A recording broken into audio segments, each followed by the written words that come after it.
T'est-il déjà arrivé comme moi de t'exclamer jusqu'à quand dans des situations que tu trouves injustes, soupirer jusqu'à quand,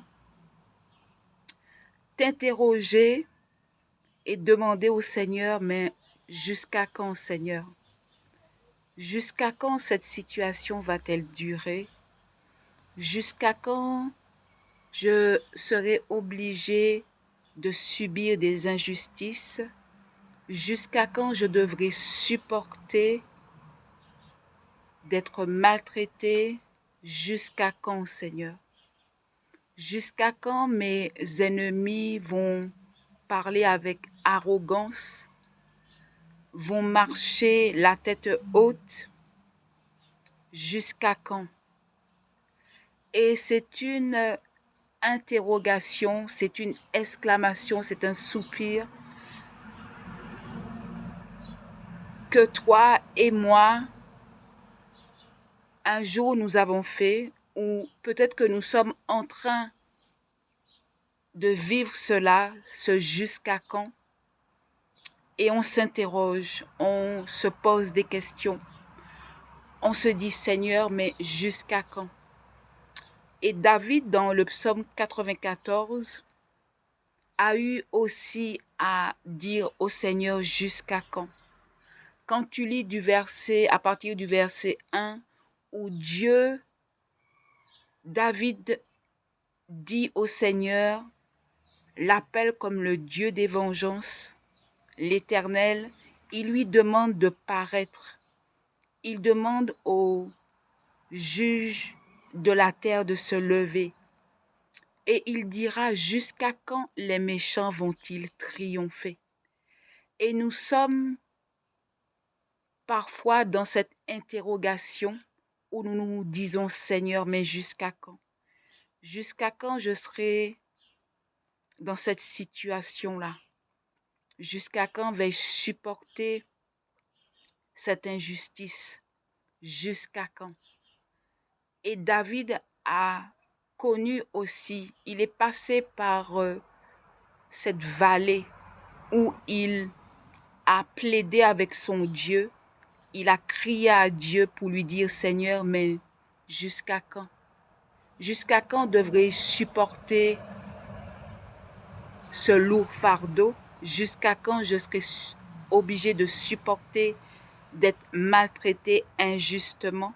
Jusqu'à quand vais-je supporter de voir que ceux qui m'ont fait du mal sont en train de se réjouir, sont en train d'être dans l'arrogance, sont en train euh, d'avancer comme si ils étaient des tout-puissants? Jusqu'à quand? Et je veux te dire que s'il y a un jusqu'à quand, il y a un tout à coup. Tout à coup. Il y a un tout à coup qui va arriver. Il y a un tout à coup, il y a un bruit qui va se produire. Et ce jusqu'à quand va être changé. Et tu diras,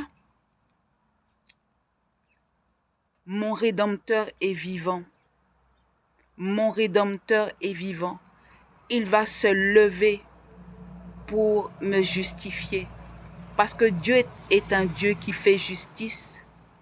Dieu est un Dieu qui n'est pas sourd. Dieu est un Dieu qui n'est pas aveugle. Il est le Dieu vivant. Il est le Dieu qui répond. Il répond par diverses manières. Donc, j'ai envie de t'encourager et de te dire, n'abandonne pas, continue, persévère. Tu es dans cette vallée, tu es dans ce désert, tu es dans une situation que tu ne comprends pas, mais persévère, continue d'importuner le Seigneur et de lui dire, Seigneur, jusqu'à quand? Jusqu'à quand je vais être obligé de supporter cette situation? Jusqu'à quand? Continue d'intercéder, continue de plaider, continue de faire confiance à ton Dieu, parce qu'il y aura un tout à coup. Le tout à coup va arriver. Alors que tu ne vas pas t'y attendre, ça va arriver tout à coup. Tout à coup, la délivrance va arriver. Tout à coup, le miracle va arriver. Tout à coup, la porte va s'ouvrir. Cette porte qui semblait être d'airain, une porte de fer, elle va s'ouvrir. Parce que ton Dieu est vivant. Parce que ton Dieu est puissant. Parce que ton Dieu ne sommeille ni ne dort. Il est le gardien d'Israël.